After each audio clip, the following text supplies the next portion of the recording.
Bonjour à tous, et Vaudrey en parle vous propose aujourd'hui plusieurs vidéos pour tout savoir sur comment démarrer votre activité, et celle-ci porte plus particulièrement sur la création des sociétés et les formalités afférentes. Alors une société, qu'est-ce que c'est? Eh bien une société, c'est un contrat par lequel on décide d'affecter un bien ou une industrie à une entreprise en vue de partager les bénéfices ou de tirer profit de l'économie qui en résulte.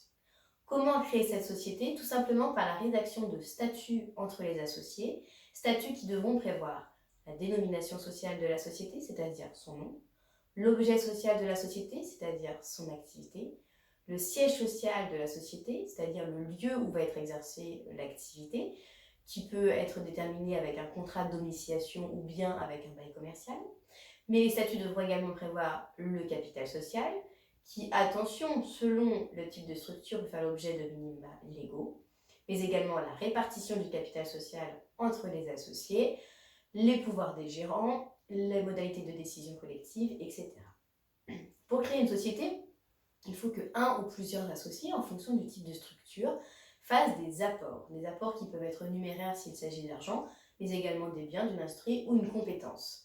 Ces associés devront être animés de ce qu'on appelle l'affectio societatis, c'est-à-dire la volonté d'être inclus dans cette entreprise et de partager les bénéfices. Une fois que la rédaction des statuts est terminée, il y a des formalités à envisager. La première, c'est la publication d'un avis dans un journal d'annonce légale.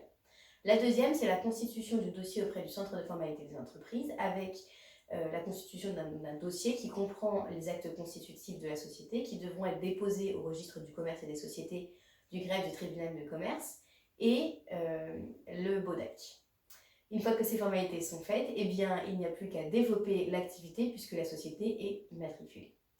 N'oubliez pas, s'il y a plusieurs associés ou actionnaires dans la société, vous pouvez envisager la rédaction d'un pacte d'associés ou d'actionnaires selon les cas.